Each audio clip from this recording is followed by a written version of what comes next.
Hi, everyone, and welcome to The X, a podcast from inside Silicon Valley about how experience shapes everything, from products to businesses to entire industries. I'm Brian McLean, and I'm here with Demetrius Madrigal.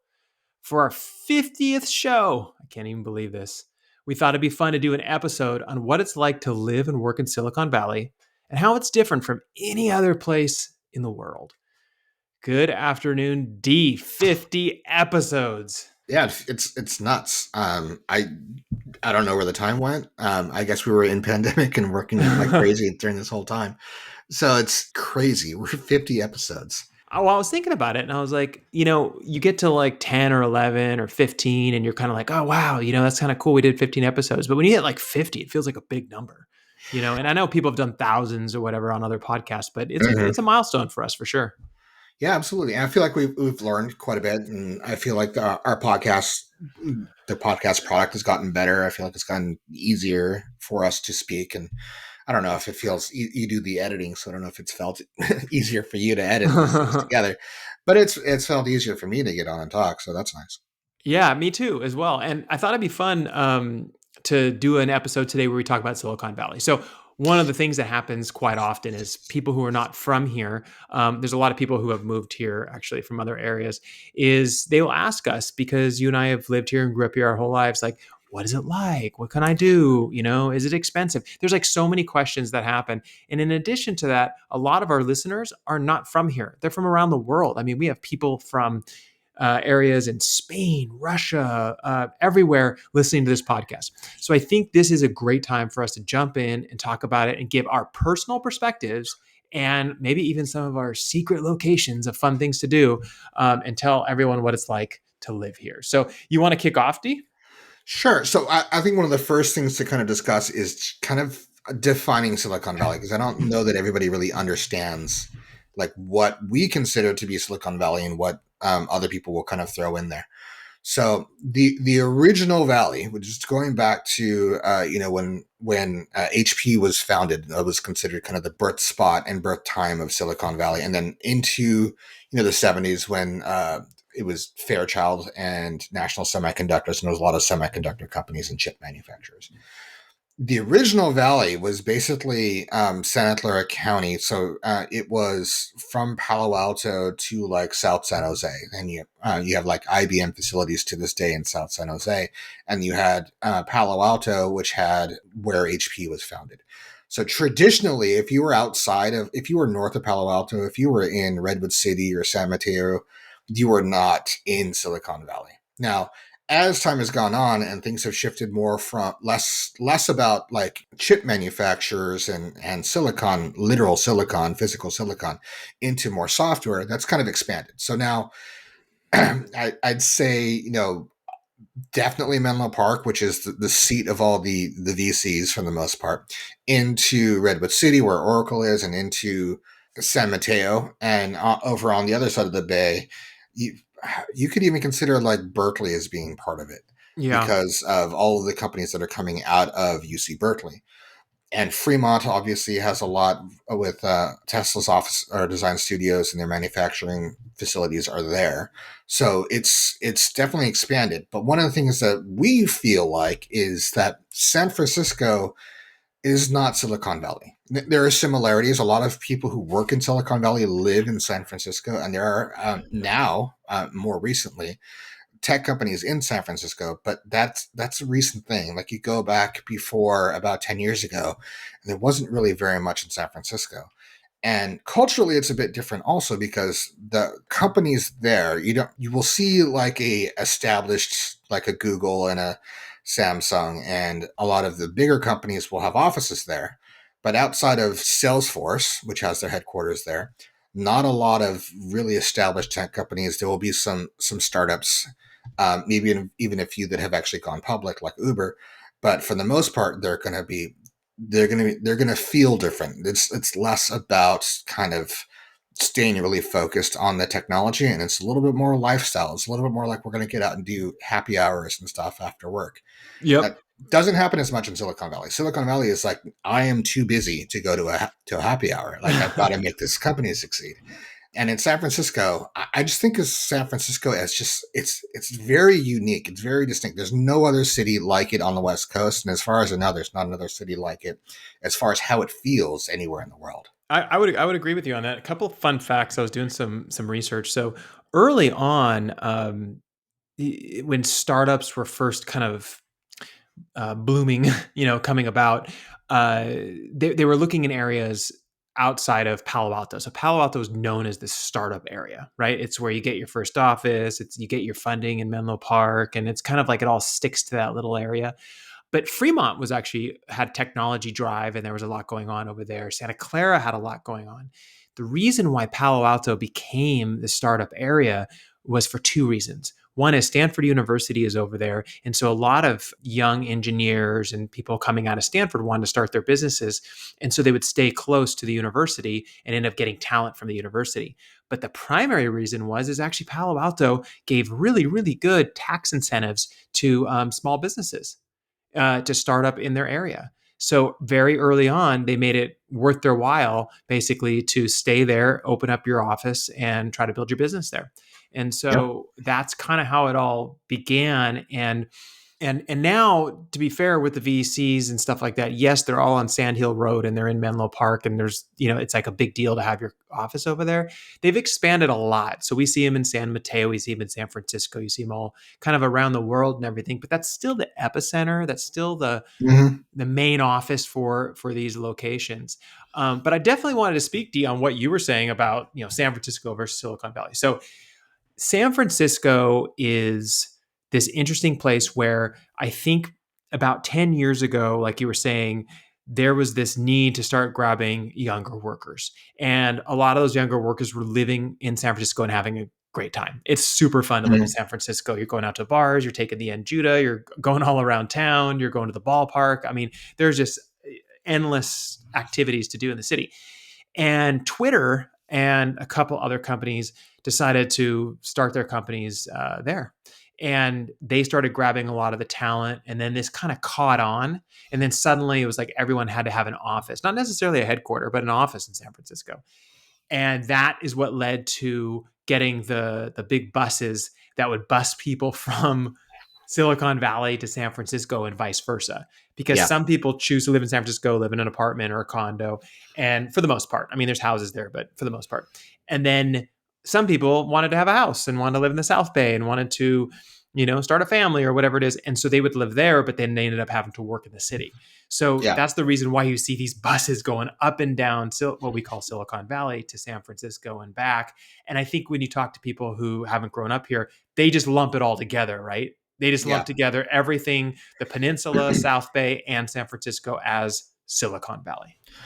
Yeah, and one of the things that you'll see that kind of model is when companies like Google or Apple or Adobe or any of these Silicon Valley companies are hiring engineers or design talent or anything like that, they are taken from anywhere in the country and often anywhere in the world.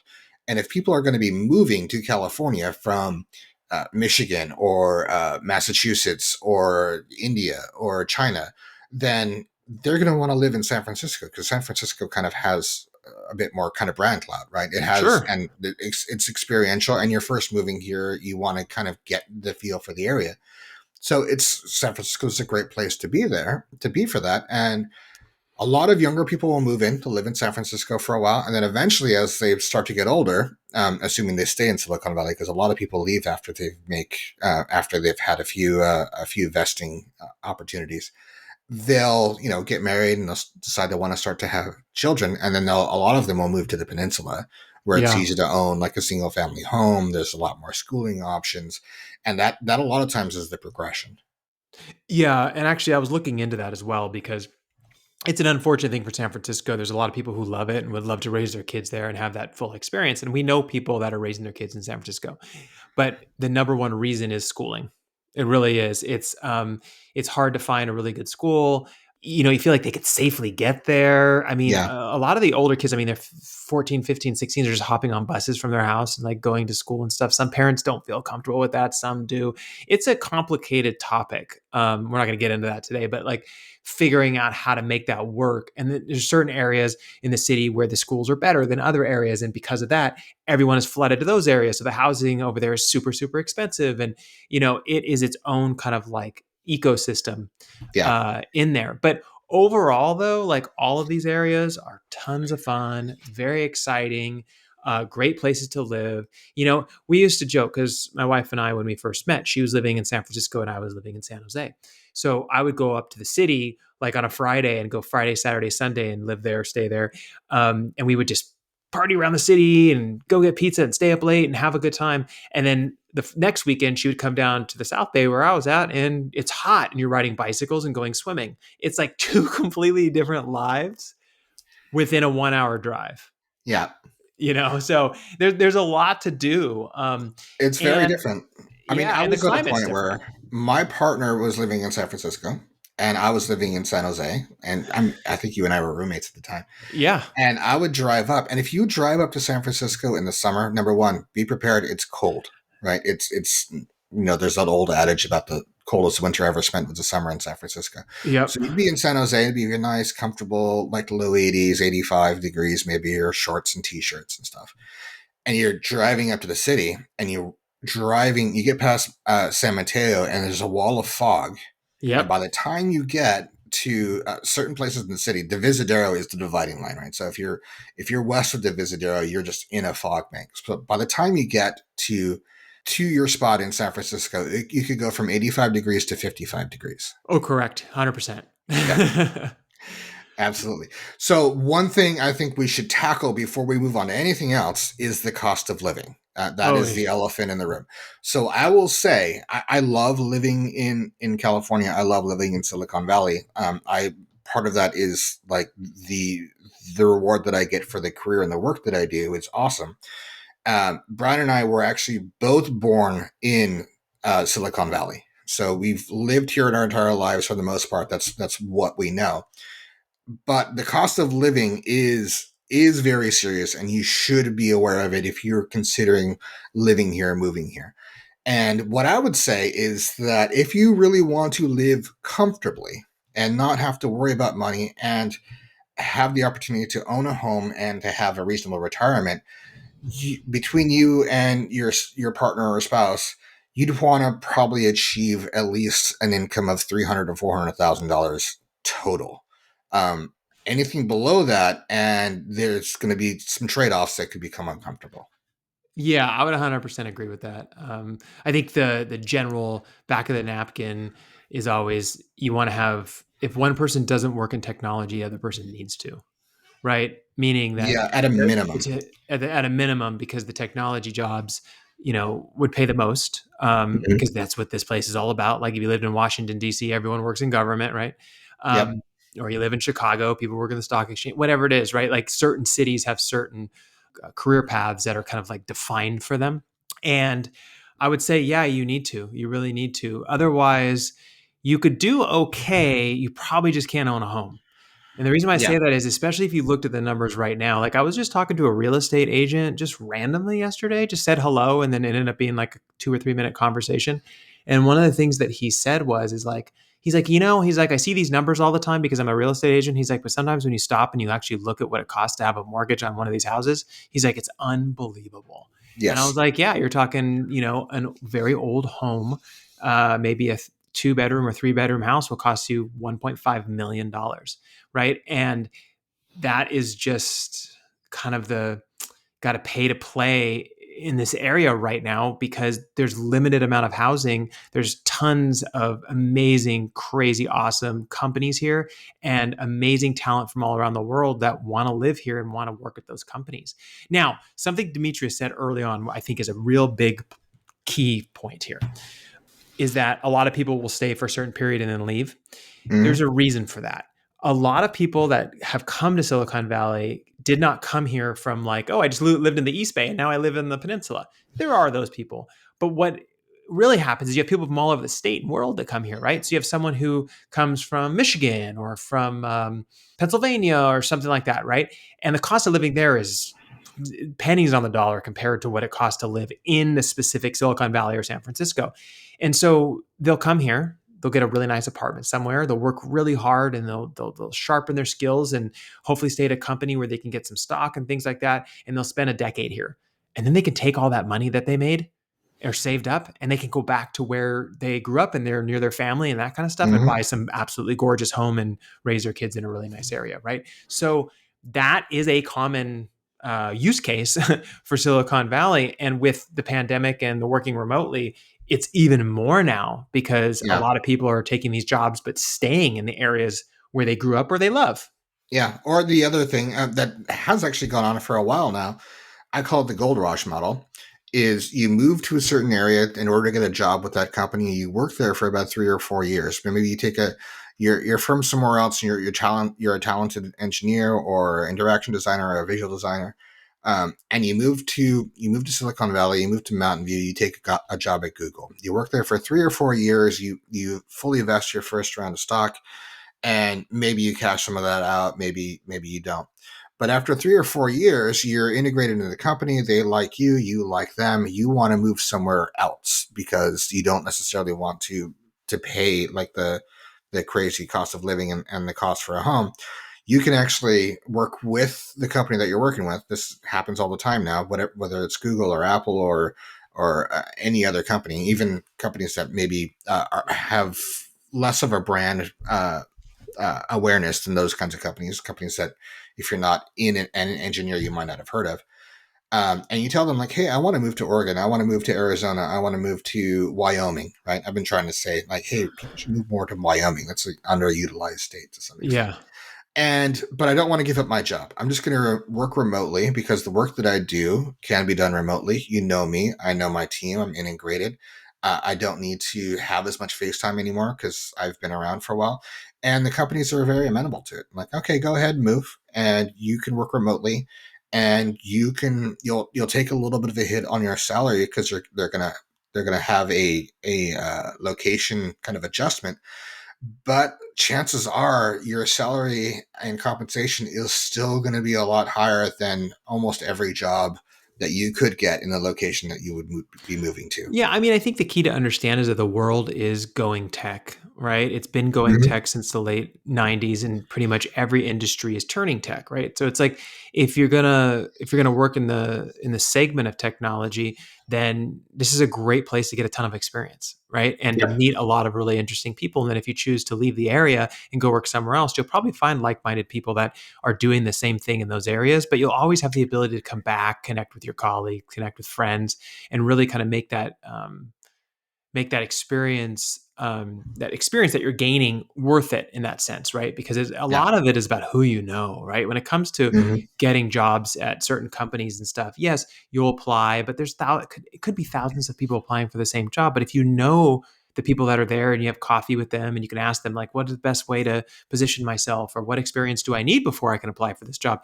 It's kind of invaluable. So we'll see how this all unfolds with the remote work. I have seen postings from a lot of companies that are saying, looking for this particular job, whether it be marketing or business or engineering. You and I always say design engineering, but there's many, many other jobs. And it says on there, can work from anywhere. Like Yeah. they just don't care as much anymore. Um, but it should be considered of whether or not you want to start that way, or you want to come here, meet everybody, be part of the system for a period of time, and then Hmm. go choose to live somewhere else. Because there is a D look, there isn't a day that goes by that I don't talk to somebody who has been living here their whole life or whatever it is and says, wow, with my salary, like if I lived in this state or this city, I can like have a mansion and a pool and all that stuff. Like people's minds start to really think about these things It's true. and wonder like if their life would be better. And for us, I mean, we love it Yeah. because this is, I find, for people who live outside of Silicon Valley, at least in the United States, one of the things that they have a hard time kind of grasping is there are too many jobs here. Yeah. There's more jobs than there is housing. Not even more jobs than there is people. There's more jobs than there is housing. There are people out there who make hundreds of thousands of dollars a year who are doing very, very well, who are, they're probably millionaires, and they're living in, trailer parks Yeah, because that's, well, number one, they're optimizing because their plan is to leave after a few years, and they don't want to spend too much money while they're here. exactly. But it's also because there's not enough housing, and people are talking about building housing, but at the same time, the people who currently own homes are kind of reluctant for more housing to get built because it could change the character of the place they live, and b, it could drive down the value of their home by adding more supply to the market.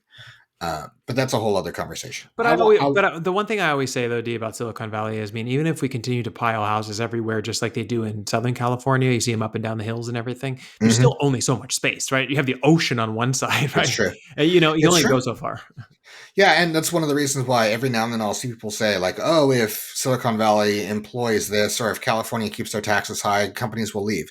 And we're like, "That's a good thing." Like honestly, we want more companies to spread out. We don't necessarily want everything to be stacked right on Silicon Valley because it's just not good. There are people here who are teachers, who are police officers, who have plenty of other jobs that are not in tech, and it's really somewhat unfair for them to get hit with this crazy cost of living because of how concentrated the tech industry is in Silicon Oh, Valley. absolutely. And I'm going to jump. We're going to talk about this a little later, but I'm going to kind of jump to this topic right now because I think it's important. Is that one of the questions that we actually get from people quite often, and I had a section here about like what questions do people ask us, is the difference between Southern California and Northern California.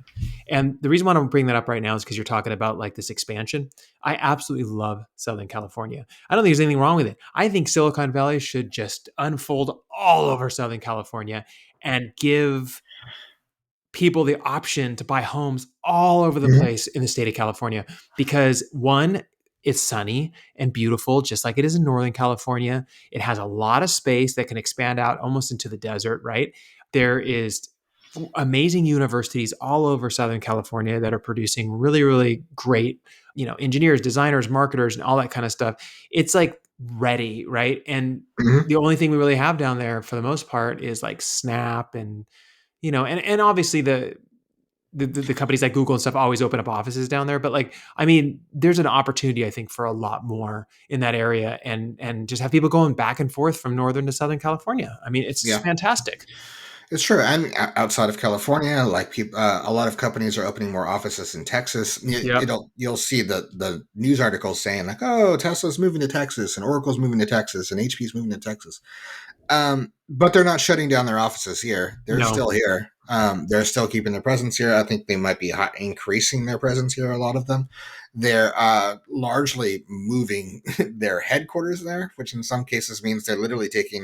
All right, here I'm picking up this headquarters sign, and I'm moving it to Texas and putting it on the facility in Austin. But like the Oracle offices are still massive over in Redwood Shores. Absolutely. Well, let's talk a little bit about lifestyle and culture, D, because one of the things that I hear all the time is like, oh, living in Silicon Valley is so expensive.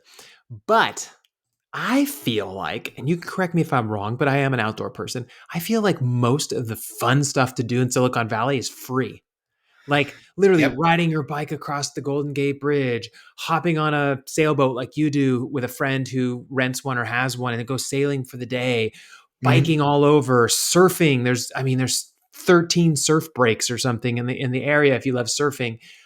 You can drive, what was it, 3 hours and be at the snow and go snowboarding, right? Like so much stuff that you can do right within this area that doesn't cost very much at all. Yeah, so the climate, I will say number one is people will talk about the weather. The climate here is unbelievable. So it for me it is absolutely a sweet spot. It's almost always 60s or 70s and warm. Like in the summer, it might hang out in the 80s. Very rarely gets in the 90s or hundreds. Maybe you'd spend like 2 weeks in the 90s and hundreds, and maybe 2 weeks it's below 60. But that's pretty much it. Like I was talking to my partner's her family is from Maine, and we talk a lot about like, oh, it's so expensive to live there. Yeah. And I'll respond like, that's true, but I've done a lot of skiing and snowboarding in my life, and I've never shoveled snow in my entire life. Yeah. Oh yeah, it's So very different. that is absolutely one of the things that that comes with the price of living here.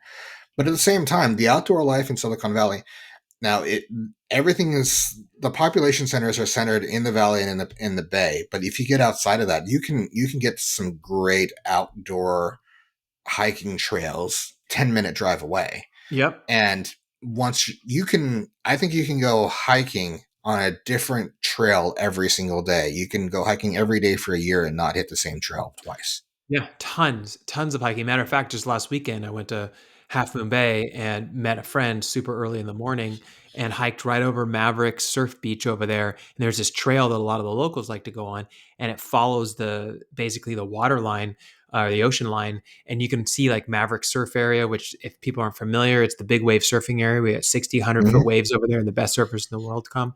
And then you can keep walking on there, and you could see all of the sea lions and the marine preserve and like all these types of things. And this is literally just a stroll, like a nice hour long relaxing stroll with a, nice ocean breeze. I mean, that's just like a normal morning. Yeah, Someone would just wake up and just be like, "Oh, I'm going to go do that hike," and then come back home, take a shower, and start work. So yeah, there's so much to do. And even when we think about San Francisco, right? Like we went up to San Francisco a couple weeks ago, and or a couple months ago, sorry, and went to Golden Gate Park and just rode bikes all around Golden Gate Park, all the way down to the ocean, right? And it was like, what a yeah, wonderful afternoon. As long as you have a bicycle, it's free. yeah. I mean, you mentioned you can get to the snow in 3.5 hours. I think you can get to Dodge Ridge in 2 hours. Dodge Ridge. Oh yeah, yeah, yeah. That's Yeah, the lowest ski slope, I think, nearest the valley. yeah. I think you can get up in the morning, drive 2 hours, go skiing, get back in your car, drive 2 hours back, and go to the beach and pop on a wetsuit and go surfing with some of the best surfers in the world. Yeah, I mean, it's the endless opportunities for things to do. I mean, what would you say is your favorite thing to do? Like, if someone had just moved here last week and they just took a job and they're like, "What am I going to do on the weekend?" What would you tell them to do? Honestly, I love hiking in the redwoods.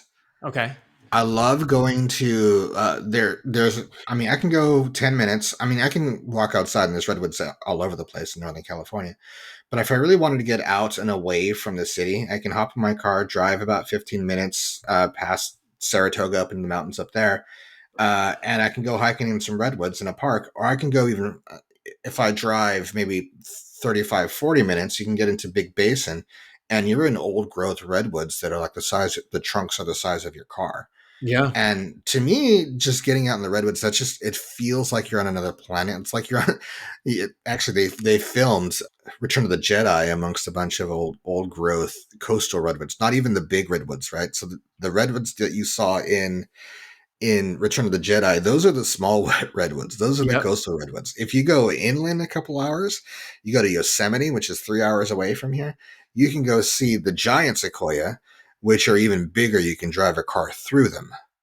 Oh, absolutely. Like if you're a fan of like rock climbing, backpacking, fly fishing, all those things that we love to do here in California, you can excuse me, you can live in Silicon Valley, drive to Yosemite, get there by lunchtime, Yeah, and spend a day or two doing all the things you love, and then just drive back home on a Sunday and be back to work on a Monday. yeah. Right? Like there's You've that got much to do. you've got Castle Rock Park. You can get there in a half hour. That's true. Yeah, you can go to where did we go recently? Oh, we drove all the way down to Santa Barbara and checked out Santa Barbara and came back the very next day. Right? Yeah, Like you could do that. That's about a 3-hour drive, and it's a fun drive because you could drive on the coast all the way there. There's so much to do. It's the opportunities are pretty much endless. And that's not just for outdoor fun, like we're talking about, but also something that Demetrius is very familiar with because he lives with a professional chef, the food scene in Silicon Valley. Now, yes. I don't think I'm really a good person to evaluate the food scene because I believe I'm taken on the journey of eating food in Silicon Valley. I'm not like a connoisseur like you are. So I'll let you jump in on this a little more than me, but like, how would you rate the food scene? Is it expensive? Like, where do you go? Like, what are your thoughts?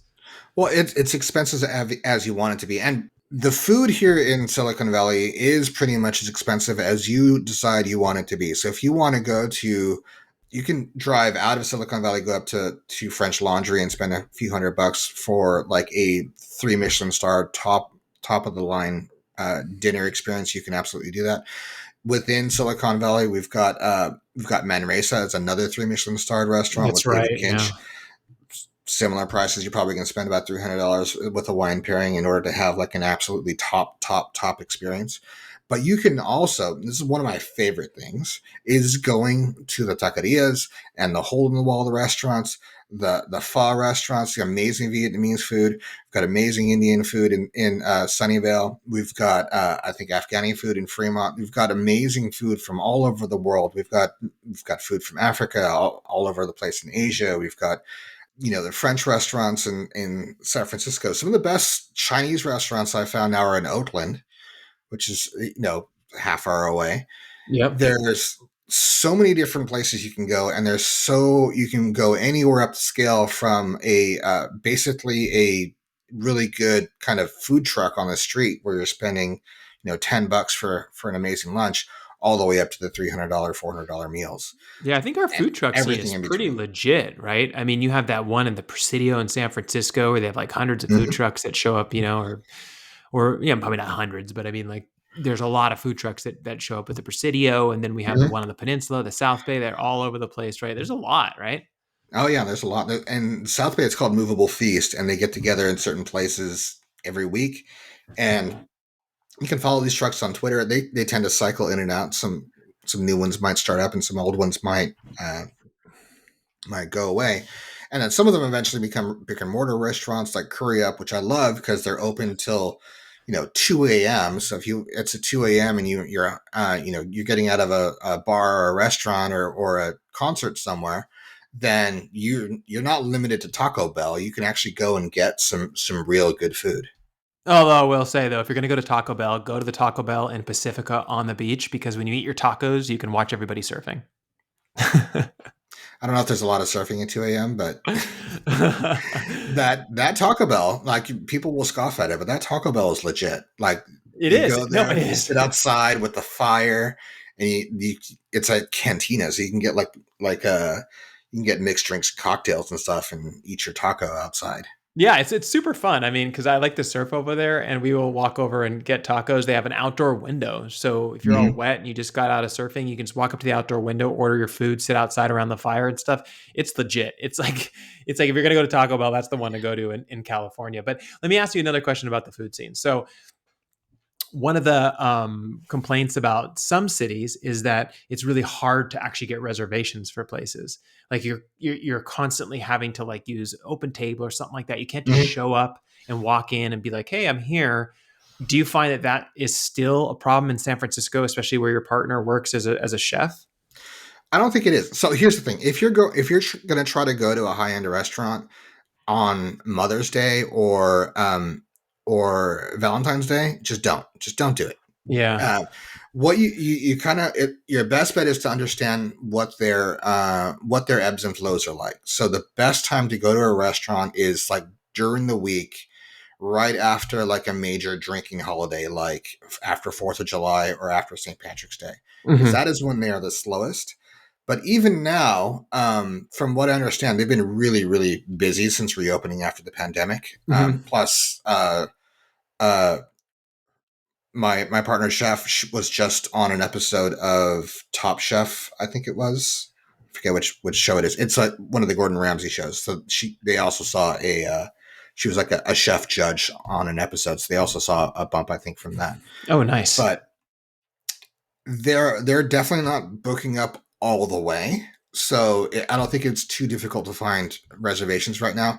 One of the things also is, I mean, if it is French Laundry or if it is Manresa, that might be because they are the top of the top. That might be a little bit of a different story. But there's so many different Michelin starred restaurants here, or other high end restaurants. Some of them prefer not to get Michelin starred. Uh, that there's so much competition between them that it's not that difficult to get a reservation now. Yeah, and it's one of those things too where like you don't do that all the time, but when you do No. do it, you really enjoy the experience. Like I even went to one. I don't think they're Michelin star. Maybe they are Michelin starred. You could tell me, but we actually did an anniversary meal at the Ritz Carlton in Half Moon Bay, and it Mm-hmm. was like a 5 course meal or something. It took forever. I was exhausted eating. Like by the time we were done eating, I was like, I'm so tired of eating. Right? The food was great, but it was just it's so long, like such a long night. But it was really fun, and they would start off, with the first course, the second course. It just kept going and going. But anyways, it was fantastic. And then when we were done, you walk outside, and they have this huge roaring fire overlooking the ocean, and they give you blankets to sit in the Adirondack chairs and look at the ocean and stuff. It was killer. I wouldn't do that like every weekend, but Yeah, as an anniversary thing, it was really fun. But is that one Michelin starred or no? it is not. No. Oh, Um, okay. but there's plenty of really high end restaurants that are not Michelin starred, and again, they're not that hard to get into. What people run into is because they're looking for a lot of times they'll go to these restaurants on a special occasion, so they're trying to get a reservation on a specific day at a specific time, and that could be a challenge. You're probably going to need to have a little bit of flexibility, and if you're Yeah, going on a Friday and Saturday, that is Friday or Saturday. That is the time when you're most likely to run into like reservation crunches. So if you might end up in the situation where you either can't get a reservation or maybe they're going to seat you at like 8:50 p.m. or something. I see. Okay. So let's talk a little bit about also kind of the art, music, sports, other things that people might want to do if they move here and or took a job here. So let's first talk about music, art and music, right?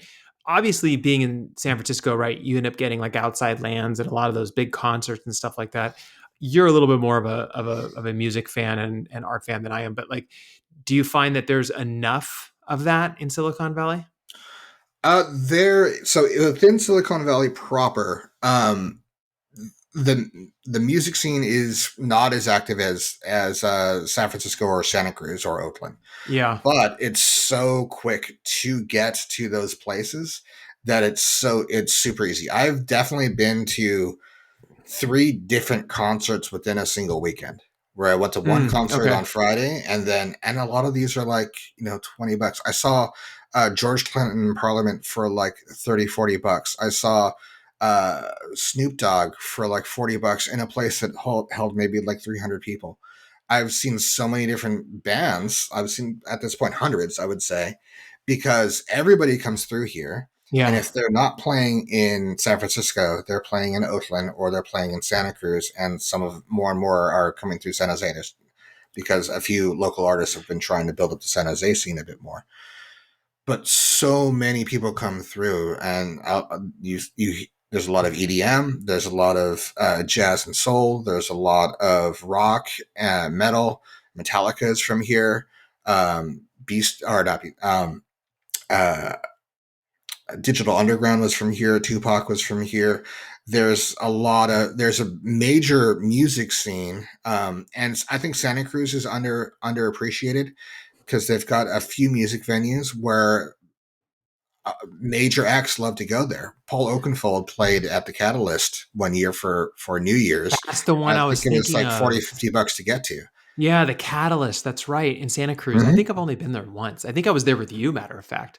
But like a long, long time ago. But the Catalyst, I forgot about that place. You know why I think about the Catalyst a lot is because when I went there, I was wearing shoes and a lot of people were not wearing shoes. And it was very strange for me that everyone was standing in a It's bar with it's no it's shoes. very Santa Cruz. Yeah. So one of the things now the art scene, right? So art when it comes to visual art, number one, I want to say before we get into the art scene in the Bay Area, LA's art scene is really underappreciated. There are so many artists there because Yep. they're working in the film industry, but they're also doing their own art. So you see art all over the place.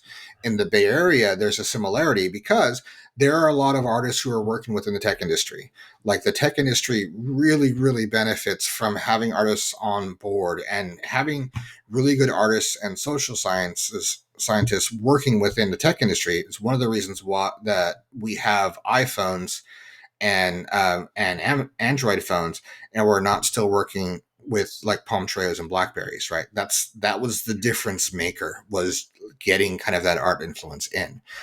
There's a great art environment in Silicon Valley, in San Francisco, and actually in Santa Cruz when Yeah. it comes to visual arts. Is if you think of the 1960s San Francisco hippie, like the Summer of Love, they all went to Santa Cruz. They're all in Santa Cruz. If you want that experience, it's all in Santa Cruz. San Francisco is much more of like a younger crowd who are can be professional minded, who are going to want to go out and have fun. And like Silicon Valley proper, like the South Bay and Palo Alto, might be a little bit more like less about going out and having kind of like that extended college lifestyle, and a little bit more about like, I'm going to focus on my career. I'm going to build up a really good retirement investment fund and have that kind of lifestyle. So let me ask you the question then. If somebody were just coming out of college and they have the opportunity to live anywhere in Silicon Valley or San Francisco or Santa Cruz because they're taking a job where they don't have to be in the office every day, where would you recommend that they live? I mean, for me, if I was moving in, knowing myself, right? So this is my personal preference. I learned a while ago that I don't really want to live where I party, for lack of a better term. Okay. I like to I like to go in to live close enough, like San Mateo, Daly City, South San Francisco, even, and be able to get into the city really easily and go to these events, go to everything, and then leave. Because one of Yeah. the things that happens if you live in San Francisco proper, if you're living in the Mission, if you're living in Soma, if you're living in North Beach or the Marina, is that it doesn't stop, right? It's 4 a.m. You just want to get some sleep. You're tired. You had a really long work week or something like that, and you just want to get to sleep. But people are partying outside, Yeah. Yeah. I or mean, or it's a somebody's digging through something, or somebody's having an argument outside. It's like it doesn't stop. So getting to that peace and quiet, having that the peace and quiet even as an option, Mhm. it's harder to get that in San Francisco proper. If that's not important to you and you just want to get the San Francisco experience, I think one of the best places to live in San Francisco is, I mean, the Mission has gone crazy, Soma's gone crazy, North Beach has gone crazy, the Marina is still really expensive. I think that the Richmond and the Sunset are kind of underappreciated, and the Potrero also, but that's also can get really expensive. Oh, my good friend, you have not been to the sunset in a while because your prediction that you're making right now already came Oh true. yeah, I was there, yep, and I could not. So that's where we used to live, was in the outer sunset, inner sunset, sorry, which is right near the park. It's where like UCSF is and stuff like that. It's a very cool area. It's got this cool little like downtown kind of small city vibe feel. I was there recently and I couldn't believe the sheer volume of younger people living there now. So oh that used well, to be an area where you would go if you had kids and stuff. You send them to the local school and like you have the university right there, and that kind of stuff. Oh yeah, tons. I mean, it's like all of our hidden secrets are getting all of revealed. our hidden secrets. Yeah, because everyone wants to live across the street from the park, right? So much fun Yeah, stuff to yeah, do in the park. But the one thing I would say about your assessment, I think it's pretty spot on if you're not necessarily a city person. But even if you aren't a city person, I don't think you'd ever regret if you lived for 2 years in the city. Like if you no, came here, lived in San Francisco for 2 years, had the experience, and then said, I'm exhausted. Now I want to go to the area that is a little closer to my personality, right? So if yeah, you love to surf a lot, maybe you live in Half Moon Bay. If you love want to be somewhere in the middle because you're always driving around, the peninsula is probably good, right? If you love the heat, go South Bay, right? Like you can kind of do that, but I don't think you'd ever go wrong with having a couple years of fun in the yeah. city. Although I'll say one thing is, if you do that, make sure that you're not just staying in the city, because this San Francisco can feel like a collection of villages in a way, Yep. Oh, and totally. people will like get into their neighborhood and stay in their neighborhood and never leave. And I really, really advise people to get out of your neighborhood, get out of San Francisco, go experience Oakland, go up to Napa, go hit up go hit the South Bay, get out to Santa Cruz, get out to Yosemite, do everything that the whole area has to offer, because there's so much in this area. Yeah, and you just mentioned Napa. I mean, geez, that's even another thing that you can do that a lot of North Bay people tend to do a lot. I mean, anyone can drive to Napa, but I find that a lot of people live in San Francisco and North Bay, meaning like over the Golden Gate Bridge on the north side near Lucas Arts, where like George Lucas has a ranch and all that kind of stuff. It's near Napa, so people love to spend a weekend doing wine tasting and relaxing in the sun and then coming back home. So definitely things to do. The other thing I want to talk about was sports, because Silicon Valley has a lot of sports teams. You and I have the greatest amount of experience because we had a chance to work with the San Francisco 49ers on some Mhm. projects and stuff. So we got really close and made a lot of friends there. But there's also The Golden State Warriors, they're building their brand new. Well, they finished building their stadium. San Francisco Giants, and the Oakland A's. Like, there's a lot of sports activity in the Bay Area, Mhm. and people represent here. You It's see it true. everywhere. I think that we have every major sport at a minimum. So we've got the 49ers. Sharks, yeah. We had two NFL teams until recently. We still have one, and that's in Santa Clara. That's in Silicon Valley. It's maybe I could walk there in maybe 20 minutes. There we have two Major League Baseball teams. We have the Golden State Warriors. We have an MLS soccer team. We have an NHL team, the Sharks. There's pretty much every sport here represented as far as viewing, but also there, if you're interested in doing sports, there's so much opportunity for it. We actually have some of the best swimmers in the world Hmm. between Berkeley and Stanford. And then we also have ton of other sports. I think the mixed martial arts, like San Jose, has been huge within the mixed martial arts movement. We've got several, I think, Gracies that live here. I think Yep. Frank Shamrock lives here. Kong Lee lives here. There's tons of that going on here. There's a huge variety. There was when I was in college, there was a big capoeira movement, Oh, and there okay. was a Yeah. there was a capoeira club, and one of the guys from that capoeira club ended up in a bunch of movies. Almost anywhere you see like somebody doing capoeira in a movie, it's probably someone who came from that club. That's awesome. Yeah. And also sailing. Don't mention I mean, San Francisco Bay has some of the amazing sailors, right? And Yep. Oracle's boat is here there where they practice all their racing and stuff in the bay. So you can see that kind of happen. I mean, there's just a lot to do. Yeah, I mean, golf. There was some of the golf, best yeah. golf clubs that you'll find anywhere. They've got the Olympic Club. They've got uh, Pebble Beach is not too far away. It's down in kind of the Monterey Carmel area, but it's close enough to get to within a day trip for sure. Yeah, I guess one of the questions that comes up because I have a strong positive feeling about both Northern and Southern California is that, like, let me ask you, if someone got a job offer and they said you can either work in the Southern California office or the Northern California office, just knowing what you know now and everything, where do you think you would guide them? I would say go to the Northern California office, and ultimately, I prefer Northern. I love Southern California. Southern California is great, but I prefer Northern California for a few reasons, not the least of which is climate and things like that.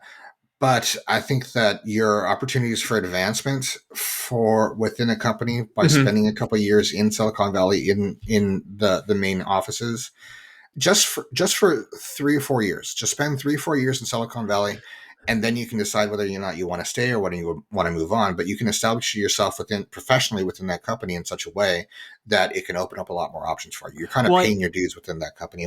oh, yeah, 100%. And I agree. Like, I think spending some time here is the right thing to do. But if you told me, like, hey, 4 years, like, I just got here, I worked at a company for like 4 years, and then I'm looking at the opportunities to buy a home or something like that, and I can work in the Southern California office and potentially buy a house, or maybe not buy a house because they're just crazy, crazy expensive here. I might consider, if I didn't have family here, I might consider doing the Southern California office so that I can actually kind of build a Yeah, lifestyle.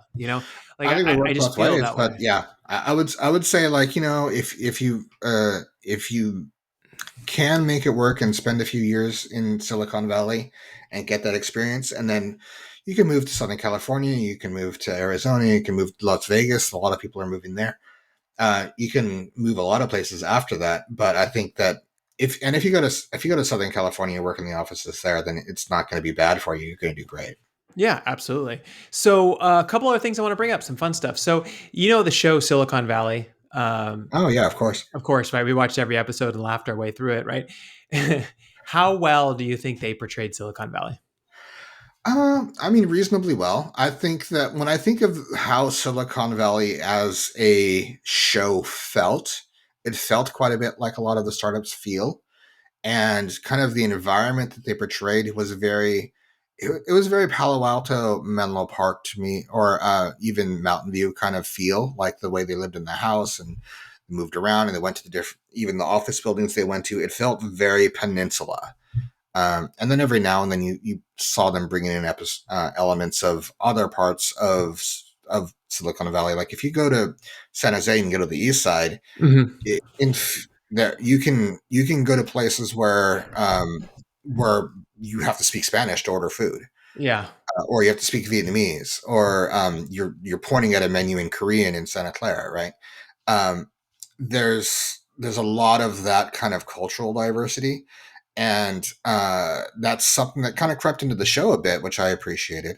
But other than that, like it I don't know if you felt the same way, but like the house they lived in, them walking down the street, them driving around, going to different places, it felt very peninsula to me. Oh yeah. I mean, that house that they were living in early on together felt very much like some of the collaborative houses that you and I actually have been to, right? So Hmm. we've done research in those collaborative houses where there's like a whole group of Googlers that live in a house in Palo Alto or something like that.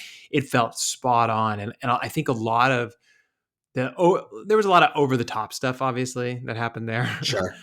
Yeah. But I mean, I think the portrayal of like the anxiety of what it's like building a startup, thinking you're the center of the universe when you're probably not, but you think you are, and the chasing and chasing and chasing after funding and stuff like that. I think it was pretty spot on. I mean, you and I helped out with a fundraising round that somebody was trying to achieve three We've or helped four out with a few funding rounds for few sure. funding rounds, yeah, a few years ago, and I had gone to tons of VC meetings and pitch meetings and stuff like that, and whew, spot on, exhausting process, takes a lot of time.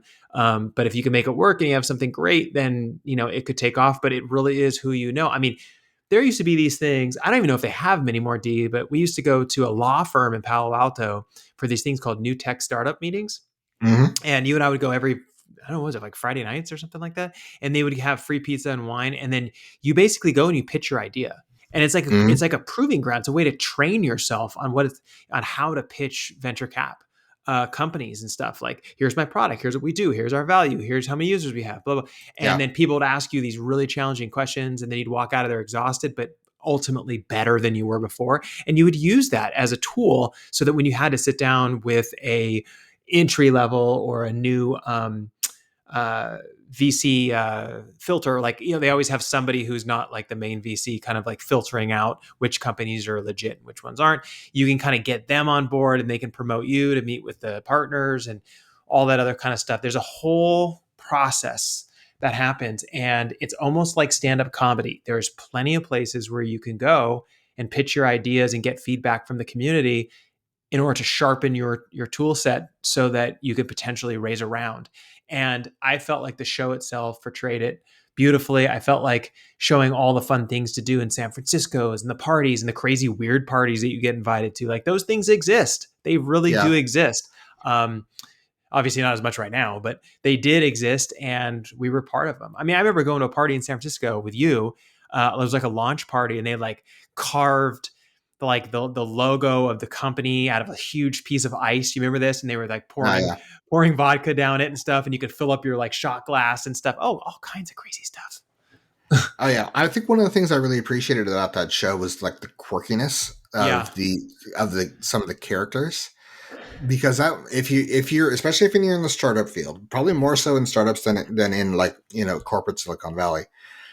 If you're talking to founders and CTOs and VCs and angels, you're gonna come across some people that have kind of like these interesting, unique quirks. And it was played up a little bit within Silicon Valley, but it's absolutely true. You're gonna come across people who are, they're a little bit different, and that happens a lot of times. Where I've noticed from the like the billionaires that I know that they just don't have the same kind of social limitations on them that we do. Like the Hmm. consequences aren't the same. So they're whatever like personality quirks that they have that we might choose to suppress because that's kind of how we feel society kind of influences us.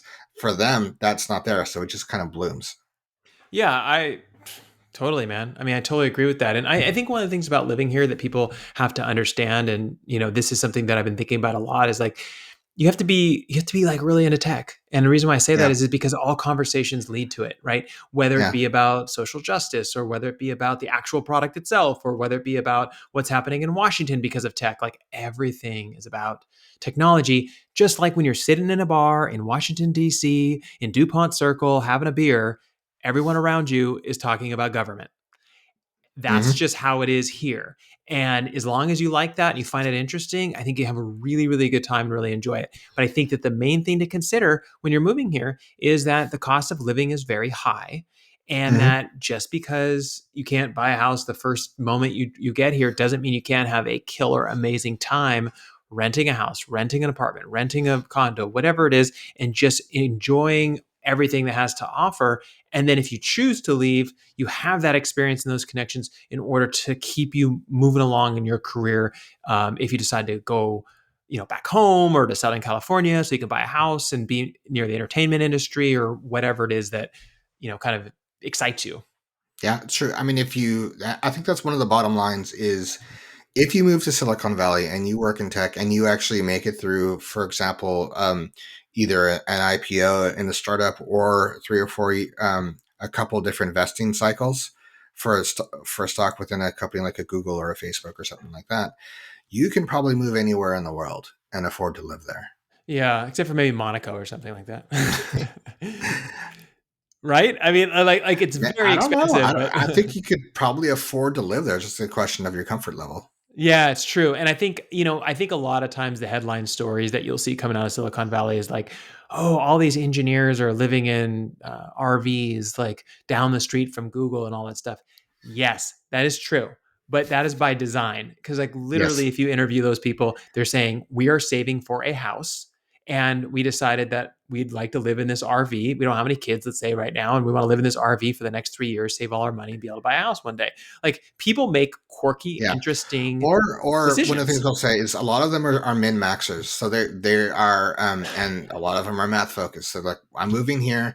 What is the cheapest I can live for the 4 to 8 years or maybe not 8 years for the 4 years or so that I'm going to live in Silicon Valley, so that when I'm fully vested and I get my exit and I have my money, I can keep as much money as I possibly can and move somewhere else and buy and have the best life I can have after that. Absolutely. It's a quirky, fun place. People are very friendly. There's lots to Hmm. do here, but it's very expensive from a housing standpoint. So you just have to be prepared for that. And if you are, you can come here. And if you are willing to explore, you can have the kind of the best time of your life. And if you want to move on after that, at least you have all the connections in the experience. But I mean, that's pretty much my summary, D. I don't know if there's anything else you wanted to bring up. I'm willing to answer any questions people have if they want to send us an email or send us a message on Twitter. But that's kind of the experience we had. And I grew up Yeah. here. I was born here, and I was part of this when it was farmland all the way to the point where it's now like this thriving technology hub. Yeah, I would say if you're going to live here, get out and explore. If you're going to move here, get out and explore. Go experience the different areas. Get out to Yosemite, get out to Hearst Castle, go down to Southern California, hit up Disneyland. Try out like the holes in the wall restaurants that are nearby because so many of them are so good. Try different types of food from other places around the world. Meet people from other places around the world and get to know them. There, it is an opportunity that's absolutely not available everywhere around this country. So take advantage of it while you're here. Absolutely. Well, this was a lot of fun, Dee. This is our 50th episode. I thought it was cool that we kind of gave a little bit of our personal deep dive into Silicon Valley and what it's like to live here. And I want to thank everyone so much for taking the time to listen to us. And we hope you have a really, really fun and relaxing Thanksgiving. We'll be back next week to discuss the biggest topics in the news. We didn't have any references today, so we're not going to post any of those on Twitter. So we hope you had a great time listening. Also, if you have any questions for us, just hit us up on Twitter at the X Podcast One. That's the X Podcast number one. If you like this podcast, found it interesting or informative, it helps us a great deal if you subscribe or leave a review on whatever platform you use. Have a great week and enjoy your holiday.